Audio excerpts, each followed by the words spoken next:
Good morning, everyone. We're about to begin. Thank you. Thanks to those in the room. Thanks to those who are joining us via webcast. My name is Cindy Arnson. I know many of you. It's a pleasure to welcome you once again to the Woodrow Wilson Center. I'm director of the Latin American program here. I'd especially like to thank the Washington Office on Latin America, Jeff Ramsey, my colleagues here at the Wilson Center, Andres Beal, Beatriz Nice, for their assistance in putting this together. There are a number of other people, Kirsten, too many to name, but thank you for all of your help.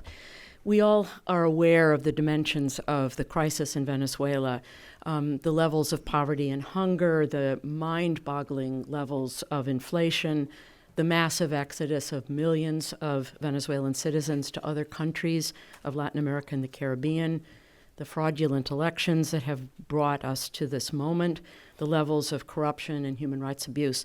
The list really goes on and on.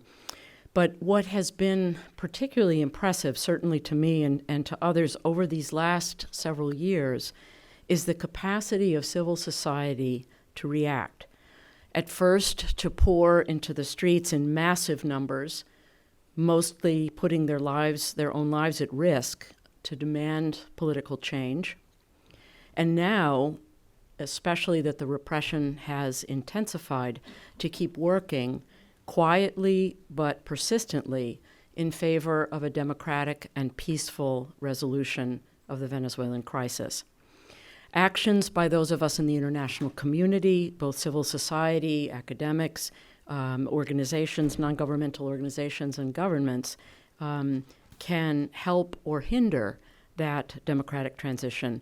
But truly, no efforts outside of Venezuela can help foster that transition without a firm anchor inside the country. So we are honored to welcome today leading figures from Venezuelan civil society. These are people who have great courage and who continue their work with considerable sacrifice and not inconsiderable risk. And I'm especially pleased that Alfredo Romero of Foro Penal will participate in today's panel. Alfredo joined the Wilson Center just last week as our very first Abraham F. Lowenthal Public Policy Scholar. I'd now like to turn the podium over to David Smildy, whose name in the United States is practically synonymous with the effort to interpret and analyze and promote Venezuela's chances for a peaceful democratic transition.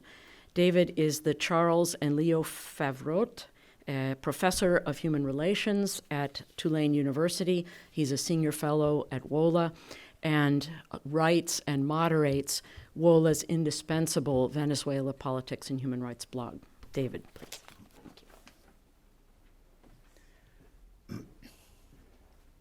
Thank you, Cindy. That was very generous. And thank you all for coming here today. At WOLA, we operate with a simple belief that sometimes is considered naive and sometimes bothers some people. But there's a belief that by collecting and analyzing concrete facts and creating quality, painstaking analysis, we can positively influence policymaking. We can positively influence the decisions that political leaders make in the United States and Latin American countries. By complicating breezy, abstract portraits of Latin American realities, we seek to make it incumbent upon political leaders, whether in Washington or Caracas or Bogota or Brussels, to do what needs to be done to guarantee the rights of the people they should be serving. And put differently, and perhaps more critically, by circulating concrete and accurate knowledge, we seek to make it difficult for policymakers to quietly do the wrong thing. In the case of Venezuela, this has meant focusing our energies and our resources, doing field work in country, and by closely engaging our Venezuelan civil society partners, both in Venezuela and by bringing them here to the United States whenever we can. Their facts and analyses, just like ours, are not infallible. However, being developed in actual practice, in country, their analyses are more concrete, better informed, and simply more serious than much of what passes in international context for analysis of Venezuela. It's with that spirit that we brought these partners here today for this presentation. I'll let Pedro Abramovay introduce them, but let me first just introduce Pedro. Pedro Abramovay is the Regional Director of Latin American Caribbean at Open Society Foundations. And OSF has been one of the leading supporters of civil society in Venezuela, really for the past 15 years, throughout very difficult circumstances. Pedro, of course, was part of the administration of Luis Ignacio da Silva from the beginning to the end, and served as Secretary of Justice from 2010 to 2011. And in his capacity as a public servant in the Justice Ministry, led campaigns for gun control, for internet freedom, and against corruption. So we're very fortunate to have him moderating the discussion today. Pedro? Thank you, David. And I'd like to start by thanking the Wilson Center and WOLA for not only for today's event, which I think will be very, very interesting, but mainly for the role they've been playing in portraying a complex reality in Venezuela and helping local civil society to have voice in the global debate about the country. I think today's event is for me really important because most of the time when you hear about Venezuela, and if we think we're going to have a diverse debate about Venezuela, which we're going to have today, we many times would think about having presence of the government or the opposition or the political opposition, right? And those are the voices that we hear much more about, and we hear their opinions when people think about Venezuela. And what we are having here, and I think it's definitely one of the most, if people really want to understand what's happening there and think about possible solutions, they need to hear much more than they are hearing today, civil society in Venezuela, who are not necessarily affiliated with any political party, but who are facing the different aspects of the challenge that Venezuela are facing today, and providing reflection that I think is deeper and probably more effective if we want to think about dealing with the crisis in Venezuela. When people ask what Open Society does in Venezuela and why we support civil society in Venezuela, I think probably the most important thing is, of course, to maintain alive the flame that only civil society can maintain in different countries, independently of the situation. But also because we don't know what will be the solution for the crisis, what will be the solution in the negotiation process. But I'm sure we'll have a better solution because of the work of civil society there. What they're bringing to the debate, the future of Venezuela will be better because of the work organizations that are represented here are doing. So I think it's a privilege for us to be able to hear the discussion today. And so I'll immediately pass the word to our panelists here. So I'll start with Feliciano Reina. Feliciano is the president of Acción Solidaria. Is a human rights activist since the 90s, the founder and president of Acción Solidaria, and also a founder of other organizations of human rights like Civiles en Codevita. So, Feliciano, 10 minutos. Muchas gracias por estar acá. Thank you very much, Pedro, and thanks to the Wilson Center, to WOLA for organizing this event. We feel privileged to be here, and thanks for giving the voice of civil society in regards to the situation in Venezuela. It's quite a challenge when we think about the title, Pathways Out of the Venezuelan Crisis. I'm going to speak about the humanitarian situation. I'm not sure if we have pathways out, but we certainly have possibilities of acting today and contributing to finding some solutions to the suffering, to the needs of the Venezuelan people in Venezuela, and hopefully preventing so many more from leaving the country because survival is compromised in Venezuela. As you know, the salary, the minimum wage has gone down to less than $2 a month, and the basic food basket is over $160 according to the Workers' Federation. In my case, just buying for my family for 5 people, it actually goes almost up to $400. So even with subsidized food still at $161 on $2 a month, really survival is compromised. We have been seeing through the years the crisis developed from a man-made, politically made crisis that started as a political and economic, that was affecting human rights from the very beginning, and it developed into now a humanitarian crisis and a refugee crisis. As civil society organizations, we started documenting the situation years ago, and at a time when, by coincidence only, we had at the same time Venezuela's Universal Periodic Review at the Human Rights Council level, then reviews before the treaty bodies as well, some different committees.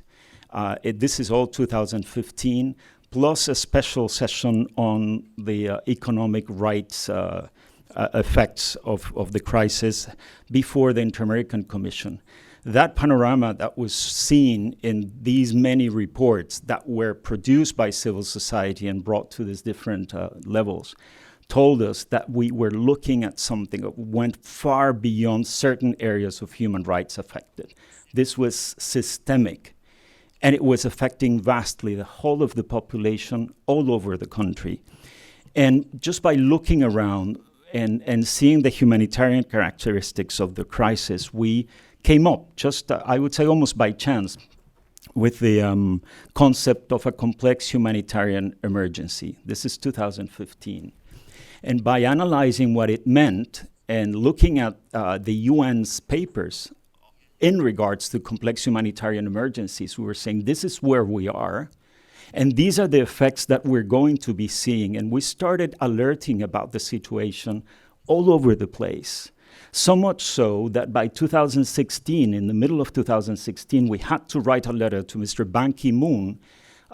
88 Venezuelan civil society organizations signed it saying, Mr. Ban Ki-moon, this is what we're going through, and we need you to say there is a humanitarian crisis in Venezuela, even if the government doesn't admit it, because we are already evidencing, the effects of this crisis on the Venezuelan people. This led to some changes in the UN agencies, but still very late responses by 2017. Only perhaps PAHO, Pan American Health Organization, and UNICEF, and ECHO had already started, the EU's humanitarian program had already started working with some of us on the ground, starting to implement our own humanitarian programs without any experience. We mostly came from human rights, development, some charity organizations like Caritas. So this is what we were facing, a silence of those who have the responsibility to respond when there are crises, and just very, very basic support for our work. But we did start growing with these programs. In our case, in Acción Solidaria, we started in June of 2016, just receiving some aid from abroad that was offered by Venezuelans organizing collections of medicines, medical supplies, food, and other items. Incredibly, we found, for example, how necessary diapers for adults are in this situation where many of the elderly are even being left behind or alone in Venezuela. So the moment when this situation became more evident and started sort of raising alarms internationally was when we, and perhaps some of you remember that first crossing of 35,000 people on a weekend, just on a Saturday in 2017 from Venezuela to Cucuta. And it's like, this seems to be real. Why are all these people leaving? But again, this is 2 years later. Much more could have been done before that. But at least it started, again, raising alarms. After much of advocacy, and I have to say again that this is advocacy from other actors, but certainly from Venezuelan civil society, this year, 2019, 4 years later, we finally got the sort of humanitarian architecture established in Venezuela by the UN system. And it started actually with a euphemism, still not calling things by their name. When the humanitarian country team was established, it was called the Team for the Coordination of Cooperation and Aid. because we couldn't have the word humanitarian. That was, on the one hand, incredible and unacceptable. We kept on saying, this is what is happening. So a few months later, June of this year, is when we finally got things with their name and not admitting, anymore this using of euphemisms to express what is happening. As you know, the humanitarian country team now, or perhaps some of you know, that finally came up with their methodology, with the HRP, or Humanitarian Response Plan, that was put together recently.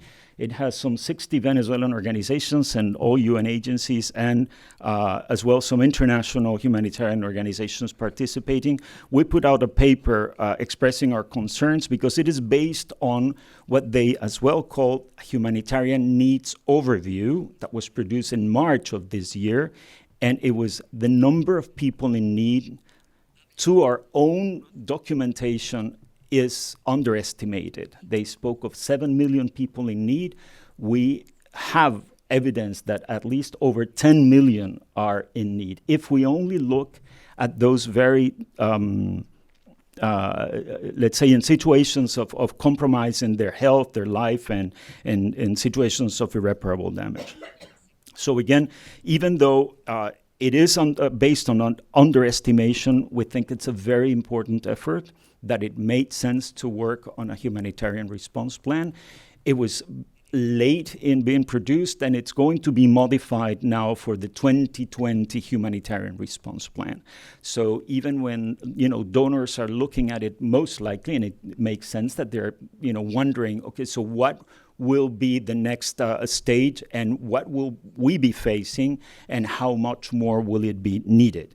So these are some of the challenges that we're facing. We again have our criticisms to the HRP. We think it's limited in scope.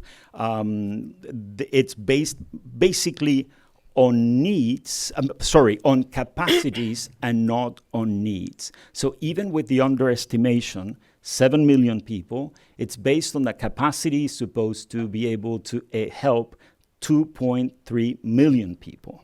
So again, it's saying this is the capacity we have, but no advocacy has been done at political levels to open up the humanitarian space. So that capacity is limited only because still the Venezuelan government of Mr. Maduro does not recognize the emergency, the humanitarian emergency, and therefore is not producing the policies, the actions, the messages to open up the humanitarian space. We at Acción Solidaria are distributing 20,000 treatments a month nowadays, 20,000 treatments for people with chronic, complex health conditions. We're distributing medical supplies all over the country. We're distributing food as well. We have partnerships with Direct Relief, which is a US-based organization in California, one of the well-known in humanitarian aid, with AmeriCares. We could multiply by 4 times at least our capacity if the environment were the appropriate environment, if it were enabling for our work. It isn't. So it is risky still. So to come to the conclusion, we're approaching the 10 minutes. I have to say that we have been in New York with Bibi and others advocating for a stronger presence and voice by the Secretary General. He has a responsibility to speak up. Doesn't have to be any sort of shouting, ideological. We were told that he doesn't want to get involved in the political shouting, and we said precisely the idea is that nobody keeps on shouting. They're Venezuelans, lives at stake. And so it is needed to bring rationality to the public discussion, but he has a responsibility there. And we think that he has to do that. The emergency relief coordinator, Mr. Mark Lowcock, as well, we're calling for putting their pressures, and they should know how to do it most likely, to open up the humanitarian space. In the meantime, if they don't do that, then they open up possibilities for decisions that affect people on the ground. We have to have a people-centered, rights-centered approach. For example, the latest executive order here in the US is already causing effects on people in need.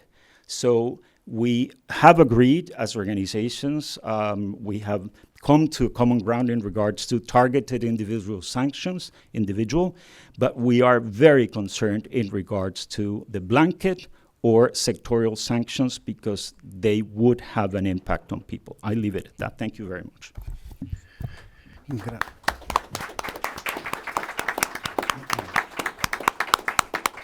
Thank you, Feliciano. Voy a pasar a español para dejar claro también que acá podemos hablar inglés o español. There is headsets for people who doesn't understand Spanish. Entonces quería presentar a Luzmeli Reyes, que es periodista, directora de Efecto, cofundadora y directora editorial de Efecto Cucuyo, que es un medio independiente venezolano. Si alguien acá no conoce, por favor, que después de hoy que mire, sin duda una de las mejores fuentes de información sobre lo que se pasa en Venezuela. Y por eso recibió Efecto Cucuyo muchos múltiples premios y reconocimientos, y entre ellos el premio de Derechos Humanos WOLA 2019 que Reyes recibirá esa noche en nombre de su medio. Luzmeli, por favor. Gracias, buenos días. Voy a hablar en español, y para los que hablan español, pero no nos siguen por la rapidez con la que hablamos, voy a tratar de hablar lentamente. Muy bien. Tal como lo dijo Feliciano, Venezuela vive una emergencia humanitaria compleja, ese es el término, ¿no? Que yo diría que también se vive en los medios de comunicación y en el periodismo y en el acceso a la información. Nosotros en los últimos tiempos nos enfocamos justamente con organizaciones defensoras de derechos humanos en cómo informar y cómo contar lo que estaba ocurriendo en Venezuela, tanto dentro de Venezuela como fuera de Venezuela. Para ponerlos en contexto, en Venezuela no hay medios, realmente no hay libertad para ejercer el periodismo. Los medios tradicionales están censurados, bloqueados, muchas veces autocensurados, y por eso muchos periodistas decidimos hace aproximadamente 5 años, 6 años, migrar hacia el espacio digital, que era como una ventana donde todavía podíamos estar allí informando, porque la gente también migró hacia las redes sociales y hacia el espacio digital buscando la información que se les estaba negando en los medios. Sin embargo, eso ha ido cambiando porque en los últimos tiempos, especialmente este año, ya se hizo una constante que haya bloqueos a los medios digitales, y que no solamente haya bloqueos, sino que también haya bloqueos a las redes sociales, a Google, a los buscadores en determinados momentos. Cuando nosotros nos planteamos el reto de informar sobre lo que pasaba en Venezuela, era justamente por tanta confusión y por tanta imposibilidad de contar lo que estaba pasando. Pero como somos periodistas, nosotros lo que decidimos fue ir a buscar las historias que estaban siendo negadas por los voceros oficiales.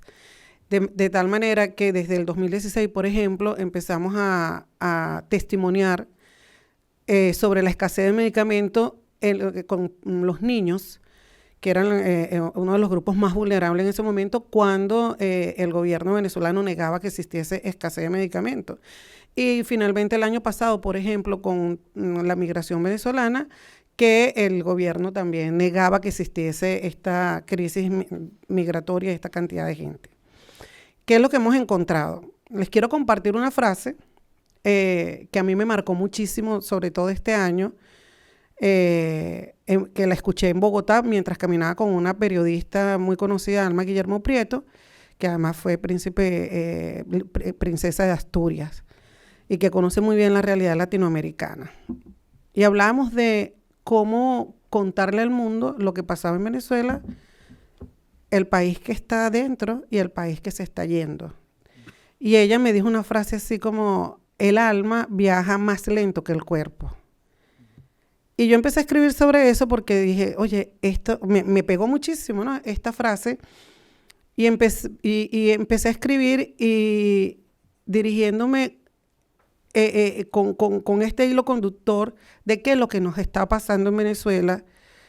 Yo digo que los venezolanos andamos buscando que nuestras almas y nuestros cuerpos estén juntas en el país que amamos y en el país que nos vio nacer, en el país por el que estamos luchando. Pero eso en este momento no es posible. ¿Cuál es la solución? Todavía nosotros no lo sabemos, pero yo les puedo decir lo que hemos encontrado. Por ejemplo, hemos encontrado personas que se van del país prácticamente en condiciones paupérrimas, sin saber cómo se migra, y eso nos llamó muchísimo la atención porque nos preguntamos dónde había tanta pobreza. ¿Dónde había tanta pobreza que no la podíamos ver dentro del país? Pero cuando te vas reuniendo con venezolanos que están saliendo de Venezuela, no ya los que vienen a Estados Unidos, que desde siempre fue uno de los países receptores de migrantes venezolanos, ni Europa, sino sobre todo a Sudamérica, empiezas a ver que cuando te niegan la crisis del país o que te niegan la emergencia humanitaria, empiezas a preguntarle a estas personas y lo primero que te dicen es que si me quedaba en Venezuela no iba a poder sobrevivir. Por ejemplo, ahora en Brasil he conocido personas que se han ido a una familia de 2 adultos y 3 niños. Una de las niñas sufre de hidrocefalia. Era imposible para esa niña poder vivir en Venezuela. Imposible. Sus padres se tuvieron que ir y atravesar toda una zona amazónica, pasar, me acuerdo que la madre me decía, pasé 55 puentes de madera y en cada puente de madera creí que el autobús se iba a caer hacia un río o hacia un precipicio. Y escuchaba el ruido de las fieras, de todo esto en el Amazonas y estaba muy aterrada. Yo le digo, ¿pero no pensaste en regresar? Me dice, no, o sea, nunca he podido pensar en regresar porque si no, mi hija no estuviera viva en este momento. Cuando vas a Cúcuta también ves eso, cuando vas a la frontera de Brasil, cuando bajas hacia Ecuador y bajas hacia Perú, también vas viendo eso, y cuando llegas a Argentina, bueno, tenemos casos de personas que se han ido por tierra desde Venezuela hasta Argentina. Cuando les enfatizo esto es porque creo que una de las evidencias muy clara de lo que pasa en Venezuela tiene que ver con la migración de los venezolanos. Y allí sí hemos sido, y esto lo digo ya desde el punto de vista como periodista que ha ido haciendo este seguimiento, hemos sido críticos con el sistema internacional en el sentido siguiente, o sea, no se pueden seguir poniendo muros a los venezolanos que están tratando de buscar una vida mejor. Por supuesto que todos quisiéramos estar en el país, pero cuando uno tiene que salir de su país, en este caso hablo con conocimiento de causa, sin querer, uno de verdad siente que anda por ahí con el alma mutilada. No es que me gusta estar en otro país, puedo aprovechar estar en otro país y aprender, pero realmente lo que queremos mucho es estar en Venezuela, pero muchos no podemos estar en este momento en Venezuela. Y si vas a otro país y te ponen un muro y te cierran y te tratan, se despiertan todos estos sentimientos xenofóbicos, los gobiernos deberían tener la capacidad y el sistema internacional de dar una respuesta regional. Y esa respuesta regional pasa por tener una visión humanitaria y de derechos humanos sobre lo que significa la migración en Venezuela. Cuando regresamos al país, que es lo que observamos, a una gran cantidad de gente, que es algo que a mí me llena de mucha emoción, luchando no solamente por preservar los valores democráticos que nos legaron, sino por mantener el alma de ese país dentro de ese territorio. Y mantener el alma de ese país mientras están atacados en su dignidad, mientras los ataques no solamente tienen que ver con que seguramente no tienes con qué comer, no tienes medicina, vives en una situación de constante hostigamiento y persecución, sino también con algo que nunca ocurría en Venezuela y que empezó a verse desde el 2015 según las encuestas, que era la tristeza y el pesimismo por sentir que no había otras opciones. Yo sé que me estoy metiendo mucho en todo el tema, digamos, emocional, pero como soy periodista insisto mucho en esto, porque justamente esa percepción de algunos ha llevado a otros a proponer salidas que primero, desde mi perspectiva, no van a solucionar el problema, pero que segundo también bombardean las posibilidades de que haya una salida pacífica en Venezuela lo más pronto posible. Y lo que observo es que en medio de la crisis el gobierno se ha ido estabilizando. ¿Y cómo digo estabilizando? Bueno, porque si tiene toda la información, si tiene todo el control, si tiene Fuerzas Armadas, es relativamente sencillo poder controlar, administrar la escasez que hay en Venezuela. Creo que todavía me queda algo de tiempo, Pedro. Un minuto. Me queda un minuto. Sí, bueno, para cerrar, seguramente va a haber preguntas y respuestas. Quiero también destacar el hecho de que hay muchos periodistas en Venezuela y después que uno conoce a tantos defensores de derechos humanos que estamos trabajando en Venezuela y sí, nos persiguen, nos acosan, pasa todo lo que ustedes se pueden imaginar y que no se pueden imaginar también. Pero lo que sí creo que es bueno que sepan es que hay un compromiso tanto de muchos defensores de derechos humanos como de muchos periodistas de permanecer contando las cosas que pasan en el país. Y creo que ese es un punto importante porque también se necesita muchísimo apoyo y tener conciencia de cuál es la situación de un periodista venezolano dentro de Venezuela, que es la misma situación que le pasa a cualquier ciudadano de Venezuela. Desde que se despierta y puede ser que no haya electricidad en su casa, hasta que regresa en la tarde, tiene que regresar más temprano por temor a que lo puedan matar en la calle. Bueno, muchas gracias y responderé las preguntas.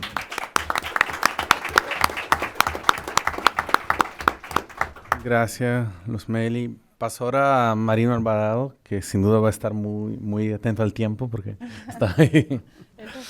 Y Marino es coordinador de investigación de Provea, es activista de derechos humanos y Provea ha sido también una de las organizaciones más importantes históricamente en la defensa de derechos humanos en Venezuela y claro, mucho más en los últimos años, pero y con una voz también muy independiente. Yo creo que es muy importante el papel que ha jugado.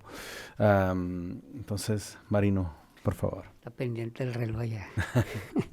Bueno, buenos días. Agradecidos por la presencia de ustedes. Gracias a Bola, a Open Society y al Centro Wilson por esta oportunidad de exponer ante ustedes un poco la situación de Venezuela, distintos rostros de una misma realidad.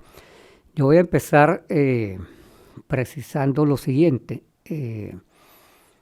Esta mañana en el Consejo de Derechos Humanos, el gobierno tuvo una intervención, el gobierno de Maduro tuvo una intervención afirmando que la crisis que vive Venezuela es consecuencia de las sanciones económicas. Y quiero precisar dos cosas. En primer lugar, cuando llegó el presidente Chávez al poder en 1998, Venezuela tenía 80% de pobreza. Entre los años 2004 y 2006, esos niveles de pobreza se lograron bajar un poco. Y en 2019 tenemos 80% de pobreza otra vez. Es decir, 20 años prácticamente perdidos en la lucha contra la pobreza. Cuando el presidente Chávez falleció en el 2013, ese año la pobreza aumentó 6 puntos en un año. O sea, 6 puntos en un año. El gobierno de Chávez y después la continuidad con el gobierno de Maduro tenían 37 programas sociales que se conocen como las misiones sociales. Sin embargo, con 37 programas sociales, la pobreza aumentó. La pregunta es, ¿cómo es posible que un gobierno que tiene 37 programas sociales genere pobreza? Y les pongo un ejemplo, y es que solo en la misión Salud, el gobierno le asignó un presupuesto en el año 2012 superior a todo el presupuesto de la República de El Salvador. Es decir, solo lo destinado a salud era el equivalente al presupuesto que tenía la República de El Salvador. Sin embargo, la crisis en el sector público de salud se agudizó a los niveles que tenemos hoy.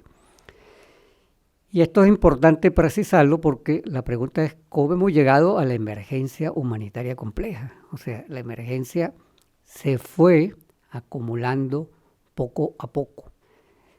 Una combinación de ineficiencia en la gestión pública, de indolencia frente a la realidad que se estaba viviendo en términos sociales, dejaron como resultado que a partir prácticamente del 2015 explotara esta emergencia humanitaria compleja que se fue profundizando. Ahora, ¿tienen las sanciones algún efecto en la realidad económica y social de Venezuela? Sí. Evidentemente, frente a esta crisis tan profunda, unas sanciones económicas que obstaculizan una serie de actividades económicas y financieras del gobierno de Maduro van a profundizar la crisis económica y la crisis social. Por eso nosotros, desde Provea, nos hemos opuesto a las sanciones económicas y hemos dicho que se profundicen las sanciones individuales, pero que no se puede, para un país que está sufriendo, generar más sufrimiento. Y en eso somos tajantes en nuestra posición. En segundo lugar, las sanciones tienen el gran inconveniente que su resultado, y así se lo hemos dicho a algunos funcionarios del gobierno norteamericano, sus resultados pueden a mediano plazo ser totalmente contraproducentes. En vez de debilitar al gobierno de Maduro, pueden fortalecer el gobierno de Maduro, porque cuando la población empiece a sentir que producto de las sanciones se profundiza la crisis, va a empezar a creer en ese discurso que tiene el gobierno, que no solamente lo hace a nivel internacional, sino también a nivel nacional, de que la crisis que padecemos en Venezuela en este momento es consecuencia de las sanciones económicas. Entonces ahí hay un terreno que es importante. Cambio el switch y paso a otro aspecto que me parece importante destacar, que tiene que ver con los presos políticos, aunque de eso va a hablar fundamentalmente Alfredo Romero, pero yo quiero hablar de un sector que está siendo reprimido y que es poco visibilizado, que es el chavismo disidente. En este momento no solamente tenemos persecución contra los diputados, y tenemos persecución contra líderes sociales y persecución contra dirigentes políticos de la oposición. Es que sectores que se identifican como chavistas, algunos que ocuparon importantes cargos en el gobierno del presidente Chávez y algunos incluso cargos en el gobierno de Maduro, están siendo ferozmente perseguidos, algunos encarcelados, como el ministro del Interior Rodríguez Torres, o el general Baduel, que fue el que rescató a Chávez del golpe de Estado del 2002. Pero también se reprime a dirigentes chavistas del sector medio, dirigentes sociales chavistas que alzan la voz contra lo que está pasando en el país. Y esto quiero destacarlo porque a veces cuando hablamos de represión pensamos que la represión solo le está llegando o solo se desata contra los sectores políticos de la oposición tradicional en Venezuela. No, es que hay un sector del chavismo que es crítico al gobierno de Maduro, que se reivindica como chavista, pero que está siendo también reprimido y muchos de ellos encarcelados y otros exiliados. Finalmente, ya me quedan 2 minutos y medio, quiero precisar algo que me parece importante, y es cuál es la situación de los activistas de derechos humanos en Venezuela. Nosotros de verdad trabajamos en un contexto muy adverso, en un contexto que es bastante difícil. Hay que ser objetivos y decir, no es que nos están persiguiendo y nos están encarcelando y nos están allanando las sedes de nuestras organizaciones. Todavía tenemos un espacio para trabajar, tenemos un espacio para actuar, tenemos la posibilidad de decir en medios de comunicación mucha de la denuncia de lo que está pasando en el país, pero siempre con un alto riesgo, porque cada día que se avecina, ¿no?, que va avanzando en el calendario, uno no sabe qué va a pasar con cualquiera de los activistas de derechos humanos en el país. Siempre hay una amenaza, siempre hay una campaña de desprestigio, pero persistimos, seguimos haciendo el esfuerzo de acompañar a las víctimas, que es nuestra responsabilidad fundamental, y de seguir diciendo, tanto a nivel nacional como internacional lo que está ocurriendo en materia de derechos humanos en Venezuela, con una situación donde las perspectivas son difíciles. Y como la pregunta es, ¿cuáles son las alternativas? Muy rápidamente digo 4 cosas. En primer lugar, creemos que la mejor alternativa es la negociación. Es decir, nosotros creemos que hay que apoyar lo que está ocurriendo en Barbados. Ojalá de ahí salga un resultado. En segundo lugar, no creemos que alguna intervención militar sea solución para Venezuela. Creemos que eso más bien lo que puede traer más sufrimiento, agudizar una crisis no solo en Venezuela, sino una crisis regional. O sea que la salida de intervención militar es totalmente negativa, no solo para Venezuela, sino también para la región. En tercer lugar, las perspectivas son de un incremento de la migración forzada y por lo tanto tiene que haber una respuesta regional a la migración forzada y afortunadamente se ha ido trabajando en ella. Y finalmente, la salida tiene que ser con participación del pueblo. Y la forma de participación del pueblo más efectiva, más directa, es a través de elecciones, que sea el pueblo venezolano, a través de unas elecciones, con supervisión internacional, con un Consejo Nacional Electoral renovado y con condiciones para que los que están en el exterior puedan votar y que sea el pueblo venezolano quien decida el futuro político del país. Muchas gracias.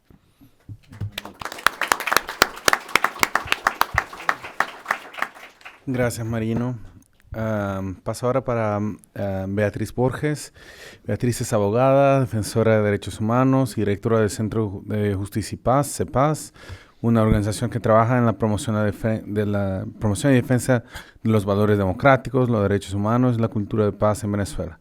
También es profesora de pregrado en la Facultad de Derecho de la Universidad Católica Andrés Bello, investigadora asociada al Centro de Derechos Humanos de esa universidad. Beatriz, por favor, 10 minutos. Muchas gracias, buenos días a todos y a todos.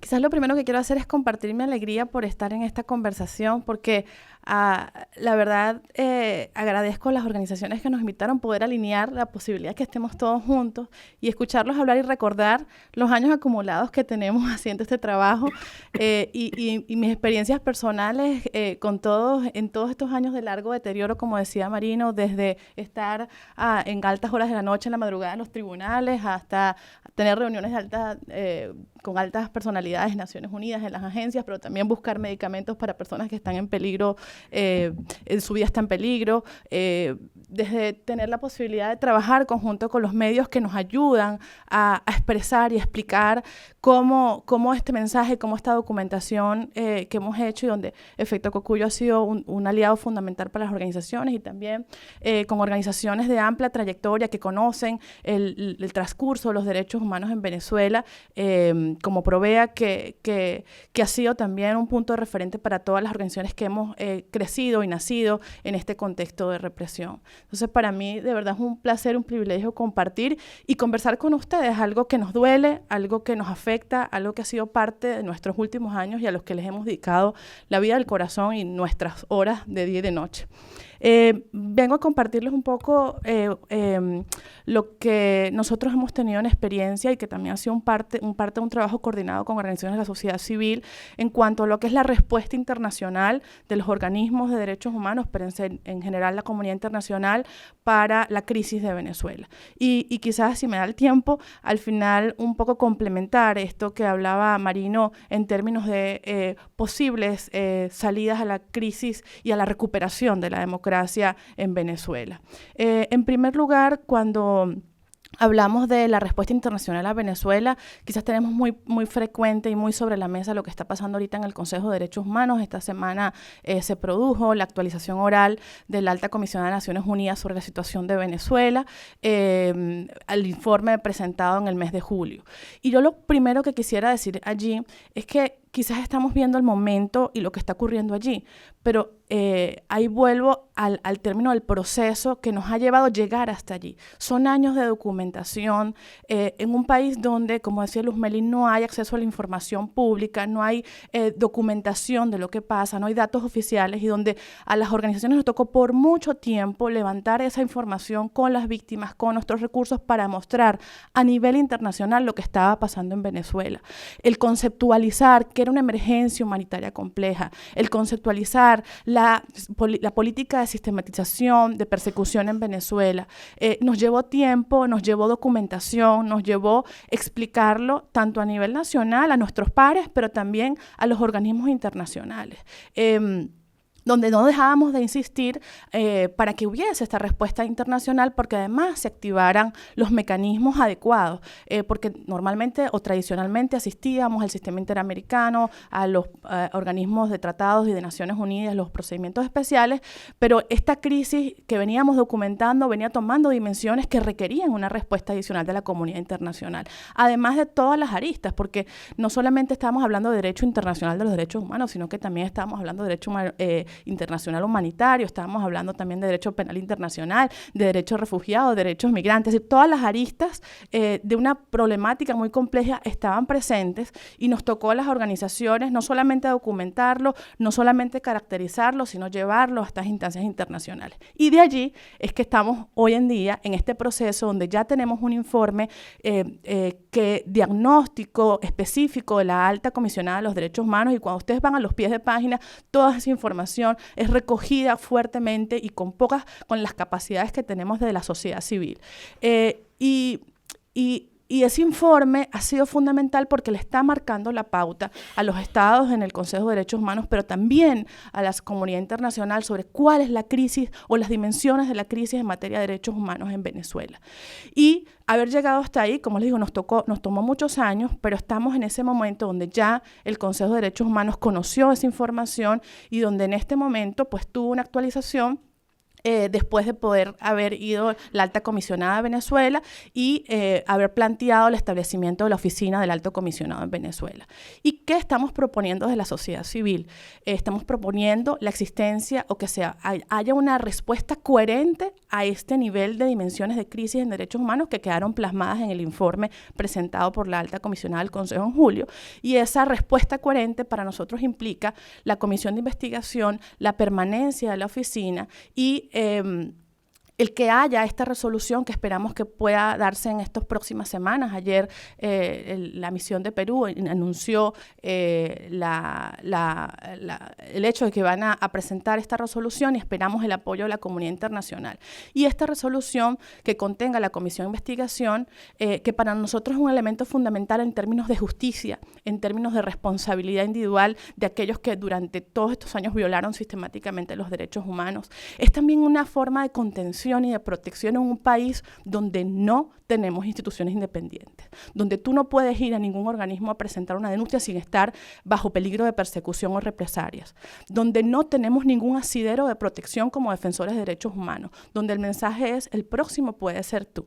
Aunque no tenemos, como dice Marino, en caso de los defensores, esa recurrencia de casos, los mensajes son bien escogidos para enviarnos a aquellos quienes ejercemos la defensa de nuestros derechos y también que defendemos a otros. Entonces, esta comisión de investigación es un órgano que apunta a la justicia y estratégicamente no solamente lo hemos planteado o hemos sugerido desde las diferentes organizaciones internacionales que apoyaron también el trabajo de las organizaciones locales en hacer esta propuesta al Consejo, el hecho de que se plantee no solamente el seguimiento del Consejo de Derechos Humanos y de la oficina de la Alta Comisionada, sino, como decía Feliciano al principio, involucre en una forma más amplia a las Naciones Unidas, en términos de que el secretario general de Naciones Unidas tenga una labor mucho más activa, porque, como sabemos, no es solamente una crisis de derechos humanos, es la base, pero tiene diferentes aristas y debe abordarse de esta forma comprensiva, combinada, que actúa en mecanismos simultáneos, porque la crisis tiene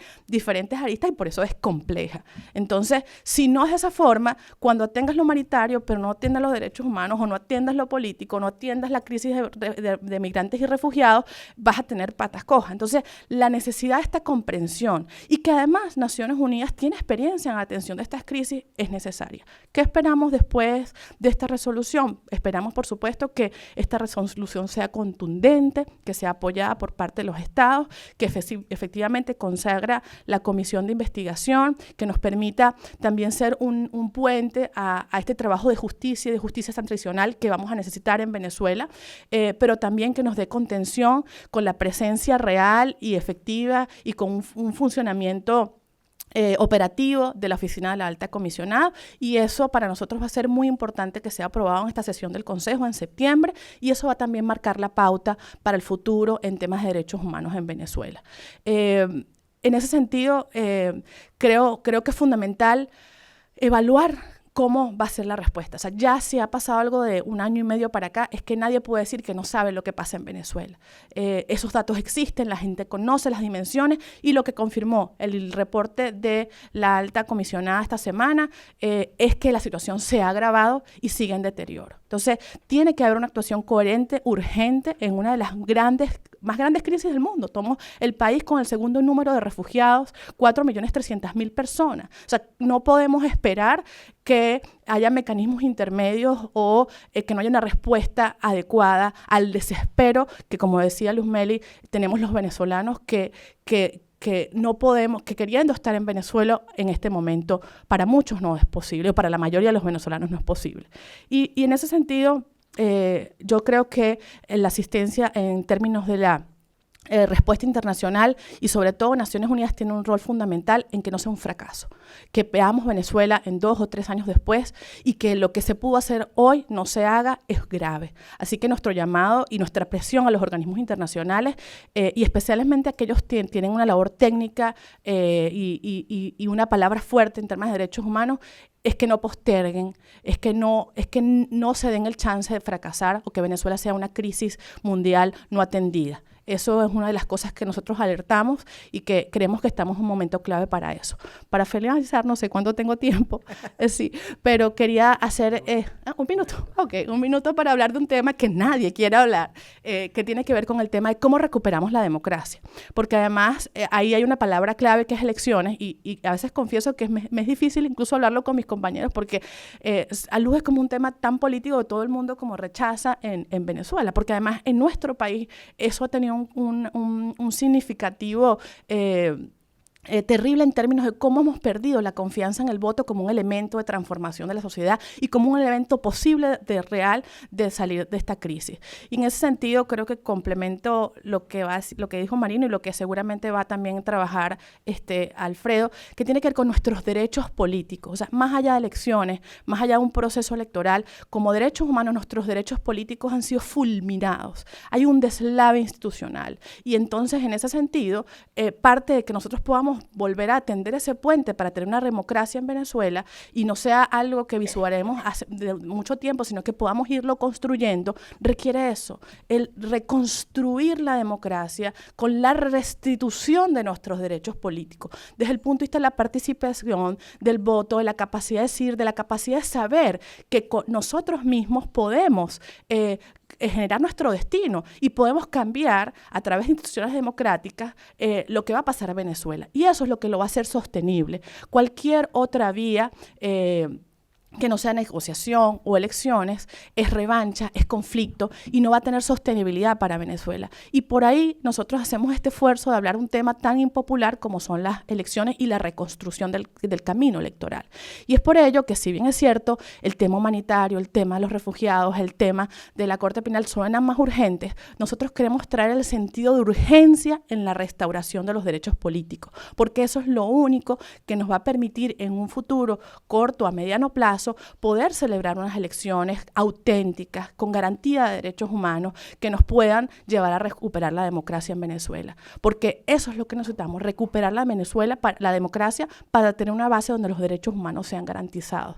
Entonces, aquí el reto de Venezuela, de la activación de todos estos mecanismos simultáneos, el sentido de urgencia de armar el camino por la democracia y la restauración de los derechos políticos en Venezuela, y que sea algo que definitivamente se ha construido por nosotros con el acompañamiento internacional, porque no podemos solos. Es decir, el nivel de ataque, de debilidad, de persecución, de desmantelamiento que tenemos nos hace necesitar de la comunidad internacional en este momento, pero no que nos sustituyan, que nos acompañen a construirlo. Habemos venezolanos dentro y fuera construyendo patria, construyendo el país, y yo creo que con eso termino, con la esperanza.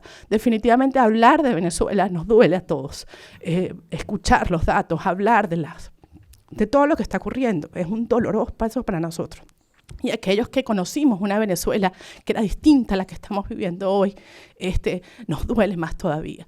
Mis hijos no conocieron esa Venezuela. Mis hijos posiblemente no puedan estudiar en la universidad que yo estudié y que tan orgullosa me siento y donde pude después de dar clase.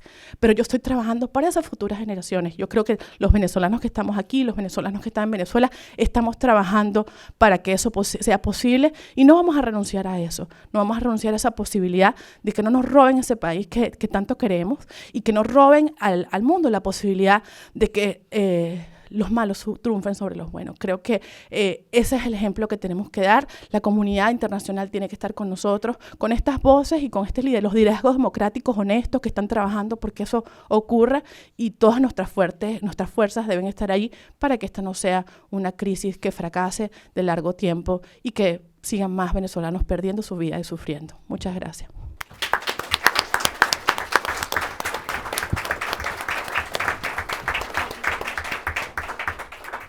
Gracias, Beatriz. Yo creo que testimonios así nos muestran que por qué es tan importante escuchar a la sociedad civil.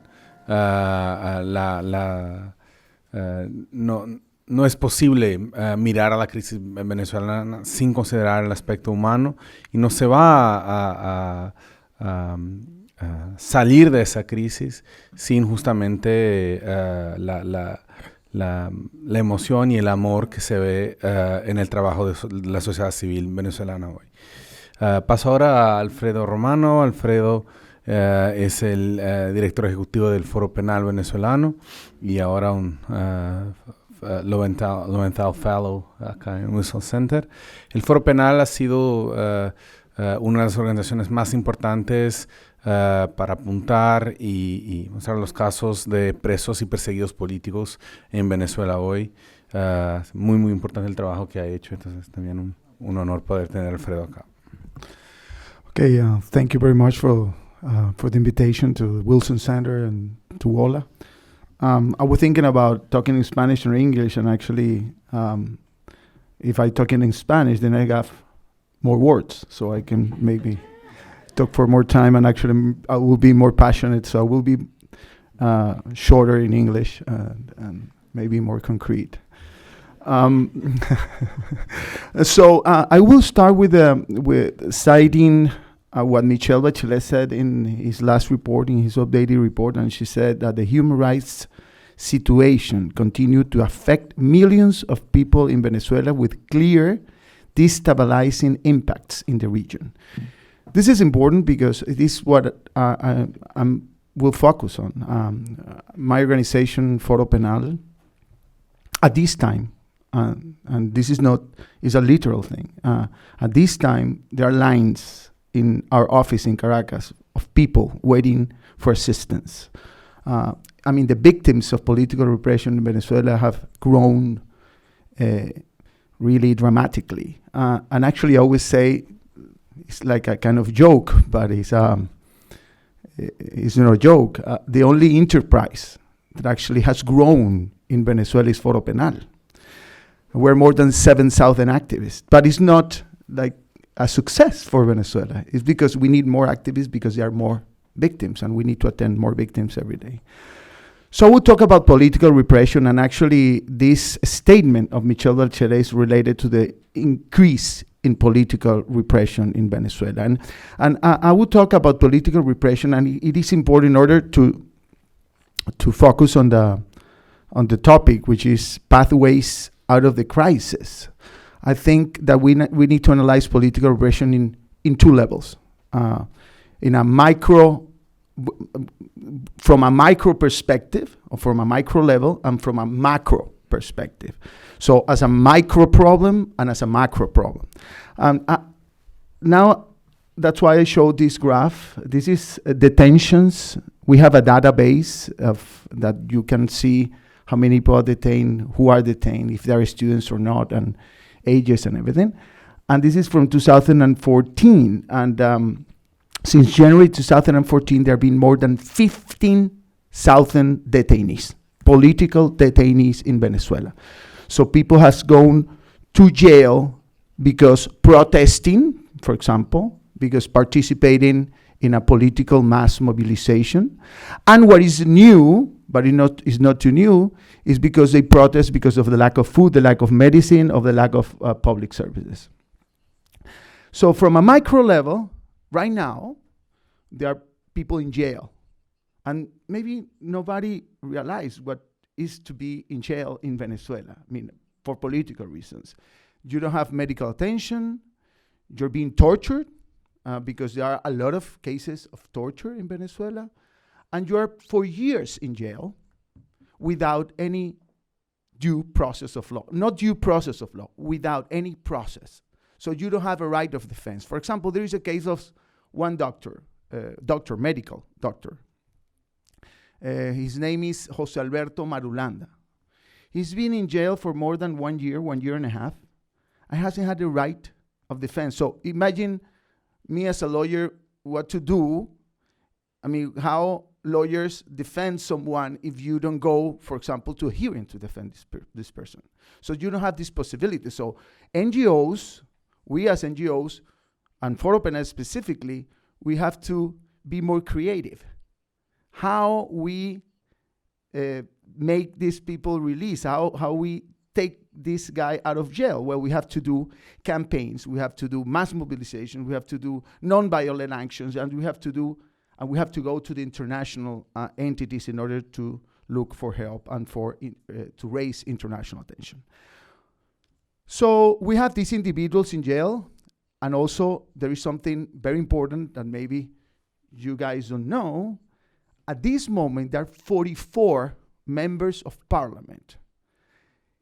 38 of them are in exile, 2 are in prison, and 4 are in embassies as refugees, as political refugees.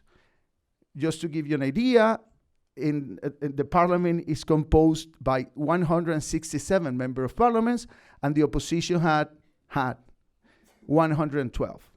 So 44 of these 112 are simply out of work, but not because they don't want to work. It's because the government are persecuting them for political reasons.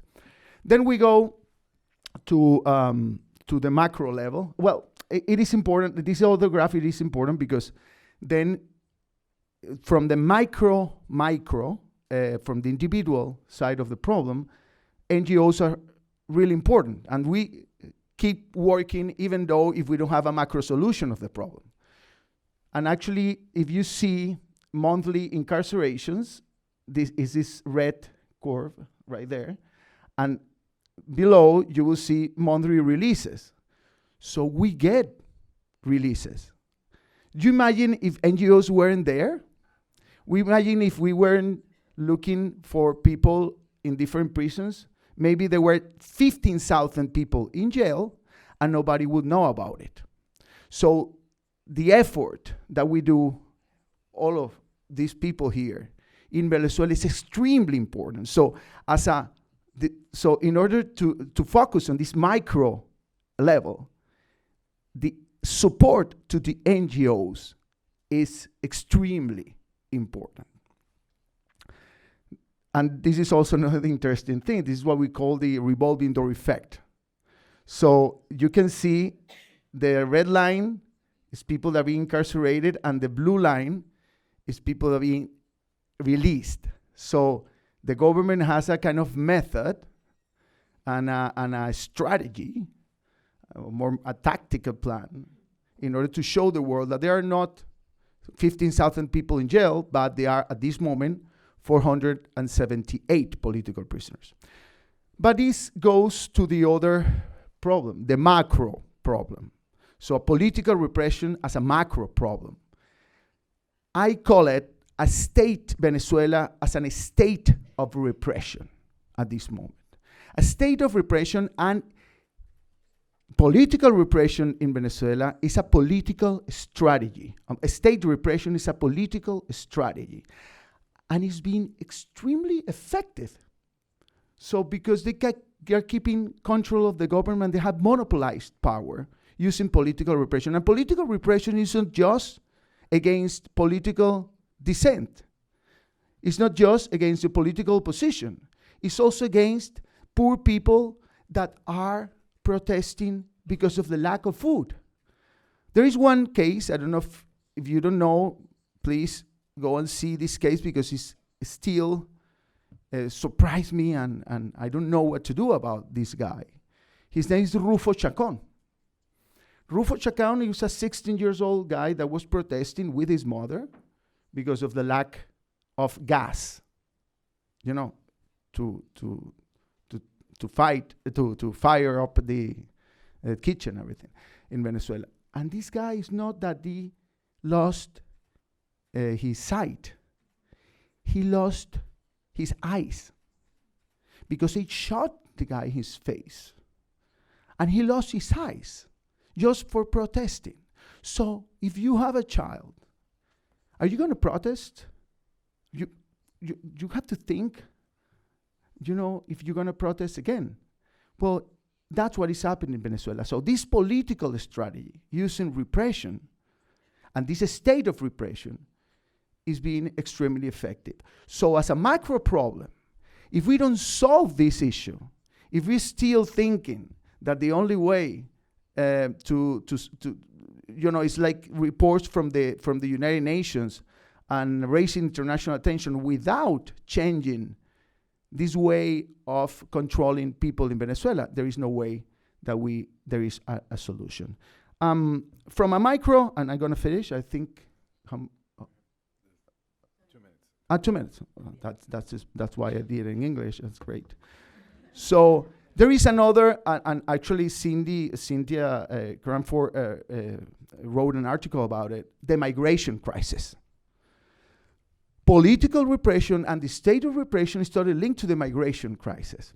There is, for example, and we don't have statistics, and we are trying to do it at this moment, about all political detainees that have left the country and are part of these 4.3 million Venezuelans that have left the country, according to the UN. 4.3 million Venezuelans. The population is 30 million. 4.3 million is more than 10% of the population. So the case, for example, of Carlos Mora. Carlos Mora is a guy that was in jail for about 4 months. He was tortured.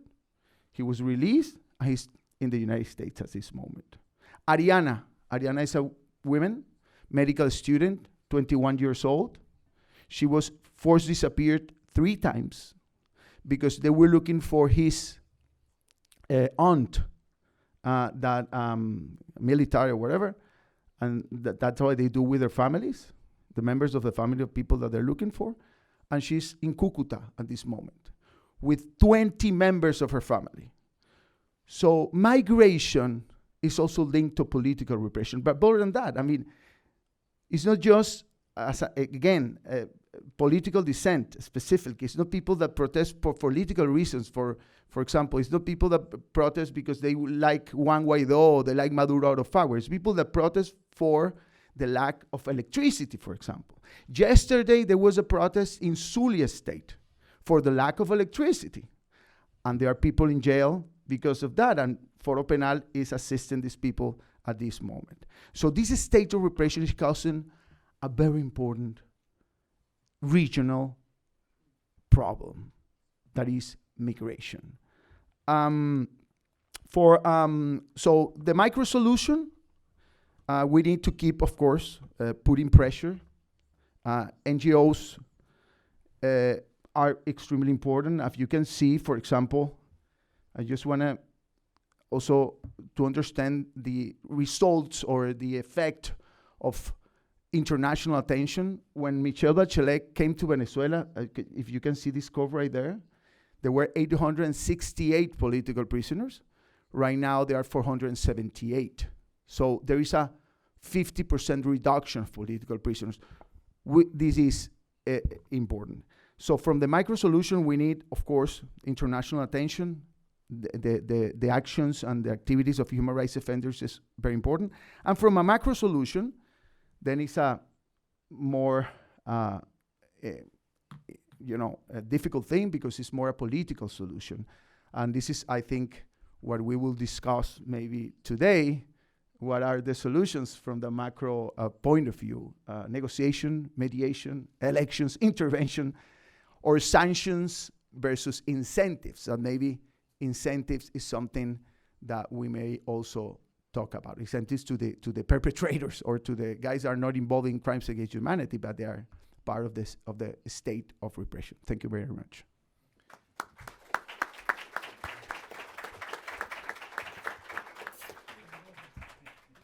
Gracias, Alfredo. Vamos a pasar ahora a las preguntas y voy a aprovechar que tengo el micrófono para hacer la primera. Todos acá hablaron de, claro, la situación y alguna esperanza en las negociaciones también apareció en las ponencias. Entonces, mi primera pregunta es, claro, de un lado, hay o sea, no hay ninguna unanimidad en Venezuela sobre las negociaciones. Hay una parte significativa de la población que no apoya las negociaciones. También, sobre todo, los que están más vinculados a la oposición.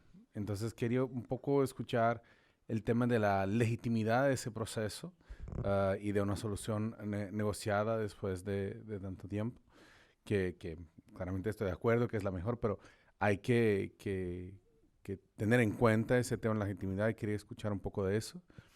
Después, también preguntar un poco qué falta para que las negociaciones lleguen, cuáles son los actores centrales o después de ese tiempo. Hay un poco una impresión de los que siguen las negociaciones de cerca, o las noticias sobre las negociaciones, que más o menos el juego ya está definido en las posibles posiciones, pero ¿qué falta entonces para que se llegue? Y finalmente, todos, claro, vinculados, ¿qué tipo de incidencia internacional que puede tener efecto concreto para una salida negociada de la crisis? Entonces, quiero escuchar un poco ustedes sobre eso. Bueno, si quiero empiezo yo. Tú que eres más político. Aunque por ahí anda Michael Penfold que puede hablar también de eso. Para ver, si se hiciera una encuesta a la gente que sale del metro de Caracas, para hablar de los sectores populares que usan el metro, y le preguntaras, ¿usted está de acuerdo con una intervención militar o usted está de acuerdo con una salida electoral? Muy probablemente la respuesta es estoy de acuerdo con las dos, ¿no? Y parece contradictorio, pero a esa respuesta va a ir acompañada con una expresión que diga lo importante es salir de esto, ¿no? Es decir, el pueblo venezolano quiere salir de la situación en que está. Y apoyaría la solución que sea más rápida, la que pueda ser más efectiva. A nosotros en Provea nos llamaba mucho la atención el que más del 30% de la población en encuestas que se realizaban decían que estaba de acuerdo con una intervención militar. Es una cifra alta. Es la gente sufriendo, pidiendo más sufrimiento, porque toda guerra lo que genera es más sufrimiento. Pero es que el desespero es tal, o sea, tal el nivel de desespero, tal el nivel de angustia y el deseo de salir de la situación que la gente apoya cualquier alternativa. Pero cuando le preguntas a la gente si está de acuerdo con que se convoque a un proceso electoral, que la salida sea electoral, la respuesta es mayoritaria. Es decir, más allá de lo que decía Vivi Borges, en el sentido de las limitaciones para el ejercicio del voto, la gente sí cree que la salida tiene que ser electoral. Y creo que esa es la opción principal. ¿Qué nivel de legitimidad tienen los negociadores? Bueno, lo primero que hay que decir es que estas negociaciones todavía son negociaciones de cúpula, ¿no? En el alto gobierno y la dirigencia de la oposición. Yo creo que en este momento es positivo que sea así y que esté Noruega participando por su experiencia, pero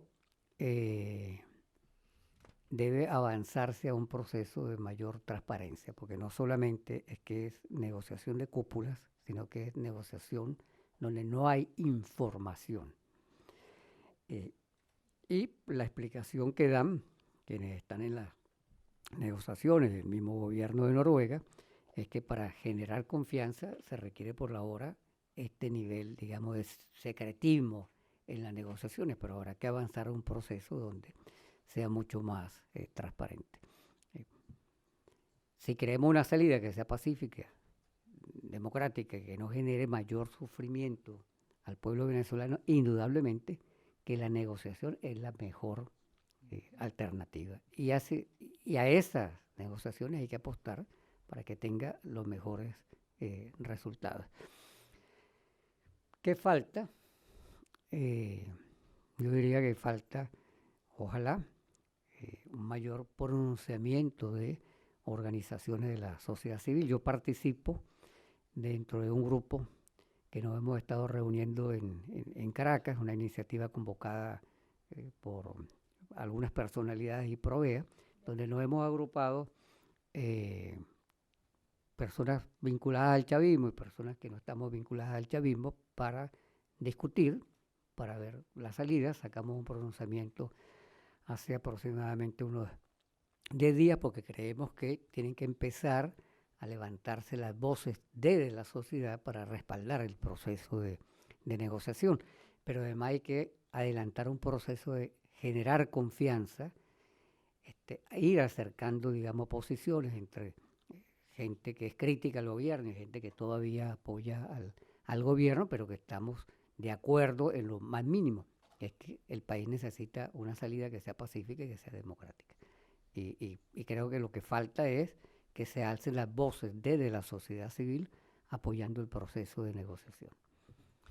Bueno, yo me podría referir a lo de la necesidad de la incidencia internacional y creo que es clave y creo que incluso en este momento tan restringido de los defensores de poder salir y hablar fuera, es más que necesaria, porque tiene esta visión comprensiva, combinada y de mecanismos simultáneos. Y a veces a nosotros, por la sensación de desesperación, urgencia, nosotros tenemos un dicho que dice es difícil comer chicle y más caminar a la vez, pero es que en Venezuela nos toca, digamos, abordar comprensivamente porque todas las crisis son de urgencia.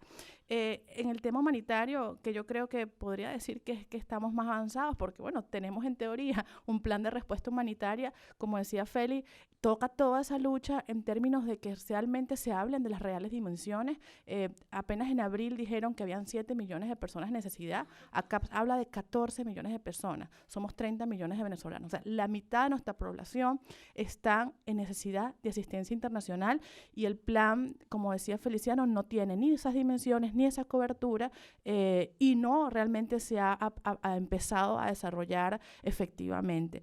Y las dificultades de abrir ese espacio humanitario, las capacidades que tienen organizaciones como Acción Solidaria y sociedad civil e internacionales para poder salvar vidas y ayudar a las personas. En el tema... Y además también tenemos la crisis humanitaria generada por la movilidad humana, que es la donde, digamos, la mayoría de los recursos y fondos están yendo por las capacidades de los estados de responder, pero esas son las causas, las consecuencias siguen estando, perdón, esas son las consecuencias, las causas siguen estando en Venezuela y ambas deben ser atendidas. En temas de derechos humanos, creo que también tenemos este camino avanzado que les decía ante el Consejo de Derechos Humanos y por eso es tan clave esta próxima resolución y que el Consejo atienda con la comisión de investigación que nos va a permitir tener un mecanismo de justicia tan importante en Venezuela, no solamente para los momentos actuales, sino para la reconstrucción de la institucionalidad democrática y el sistema de justicia en Venezuela y que se puedan responder a todas las violaciones de derechos humanos que se dieron en este largo periodo. Y en tema de crisis política, y que les decía, esa es mi mayor preocupación, porque no hay ese sentido de urgencia, se está dejando solamente a los factores políticos y yo tengo esa reflexión y lo comento muchas veces con mis compañeros, como sociedad civil tiene también, sin tener que politizarnos en el sentido partidista, pero actuar en ese proceso de recuperación de la democracia en Venezuela, de las organizaciones de la sociedad civil que tenemos esta información y que seamos escuchados por los mediadores, por los actores, en un momento donde mucha gente ha perdido la brújula. Esta información es fundamental que la tengan en la mano y puedan decidir. Y aquí vuelvo otra vez con, en términos de incidencia, la labor de Naciones Unidas en la posibilidad no solamente de acompañar, diagnosticar ese proceso de deterioro y de deslave de los derechos políticos, sino con asistencia técnica internacional, proveer un proceso de acompañamiento para que tengamos esa restitución de derechos políticos, lo cual, si nosotros diéramos mañana hay una elección en Venezuela como una salida rápida y mágica, eso no sería posible en nuestro contexto actual. Entonces, por eso es que yo quiero transmitir, y muchas organizaciones, como decía Marino, que estamos en el diálogo social buscando esta comprensión más amplia, incluso desde adentro, entender que tenemos que caminar y darle urgencia a la reconstrucción de nuestra participación ciudadana para recuperar nuestra democracia. Es un camino épico, es un camino difícil, pero no podemos seguir esperando para comenzar a tener acuerdos, consensos y acompañamiento de la comunidad internacional para recurrirlo. Y bueno, cuando tengamos esos espacios de presión y de coordinación y activación de mecanismos, todo va mejorando. No hacerlo es tener desesperanza y no es tener salida. Por eso la clave de la comunidad internacional en la solución a la crisis de Venezuela, pero sin sustituir todo lo que los venezolanos podemos hacer para lograrlo. Gracias, Beatriz. Luz Meña.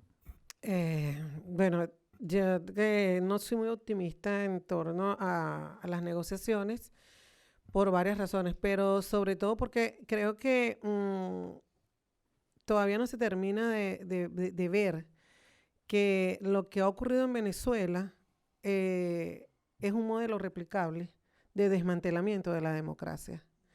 Y el no tener conciencia de eso ha hecho que, bueno, que se cometan errores de un lado o del otro y que también no se tenga la perspectiva de la situación venezolana. Decíamos hace mucho tiempo que Venezuela se iba a convertir en un problema cuando la gente empezara a salir de allí, porque, bueno, los venezolanos no teníamos vocación de emigrar y siempre habíamos sido un país receptora de migrantes y ya vemos que 4,3 millones de personas aproximadamente, seguramente hay un subregistro allí, han salido del país. Entonces, ¿qué falta?